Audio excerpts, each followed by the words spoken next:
آقا علیہ الصلوۃ والسلام جب 40 برس کے قریب ہوئے اور حضور غار حرا میں جب حضور نے جانا شروع کیا اور جب وہی پھر آنا شروع ہو گئی، وہ آگے ہم بات کریں گے، جب وہی آنا شروع ہو گئی 40 برس کی عمر میں، ادھر حضرت خدیجہ الکبریٰ رضی اللہ تعالیٰ عنہا کی عمر مبارکہ 55 برس ہو گئی،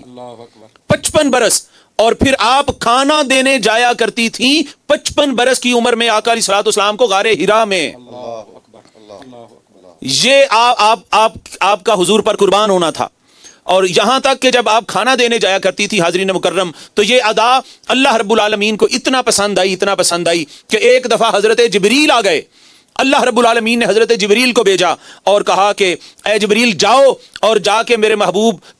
کو سلام کہو، میرے محبوب سے ملاقات کرو۔ ادھر سے حضرت خدیجہ رضی اللہ تعالیٰ عنہا اپنے گھر سے حضور کے لیے کھانا لے کے نکلی ہیں، برتن اٹھائے ہوئے ہیں، راستے میں ہیں، ادھر جبریل پہنچ گئے اور پہنچ کر حضور کو کہنے لگے کہ یا رسول اللہ ہذہ خدیجہ، یا رسول اللہ یہ خدیجہ آ رہی ہیں،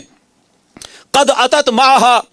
اناء فیہ ادام او طعام او شراب، یا رسول اللہ خدیجہ کے ہاتھ میں برتن ہیں۔ یہ واقعہ مجھے اتنا سرور دیتا ہے، اتنا کیف دیتا ہے، اتنا حظ دیتا ہے کہ بخدا میں تو ایمان کی وادیوں میں جھوم جاتا ہوں۔ یا رسول اللہ وہ خدیجہ آ رہی ہیں، اس خدیجہ کے ہاتھ میں کچھ برتن ہیں اور برتنوں میں آپ کے لیے کچھ کھانے پینے کی چیزیں ہیں۔ یا رسول اللہ فاذا ہی اتت کا، جب خدیجہ آپ کے پاس پہنچ جائیں، فقرا علیہ السلام من ربہا و منی،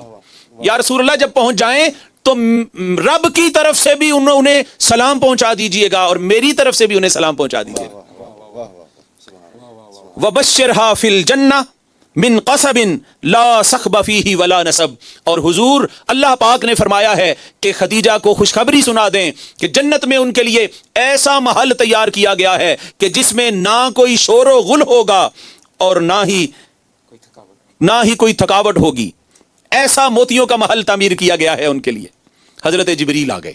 حاضرین عزیز وقار، یہاں ایک بات میری جو سمجھ میں آتی ہے وہ یہ ہے کہ جو خواتین صدق کے دل سے خیر اللہ اور اللہ کے رسول کی خاطر اپنے خاوندوں کی خدمت کرتی ہیں، شوہروں کی خدمت کرتی ہیں، تو ان کا اجر دیکھ لیں، پھر اللہ رب العالمین بھی ان پر سلام پڑھتا ہے اور اللہ کے فرشتے بھی ان کو سلام کہتے ہیں، اور ان کے لیے اللہ رب العالمین جنتوں میں محلات بناتا ہے۔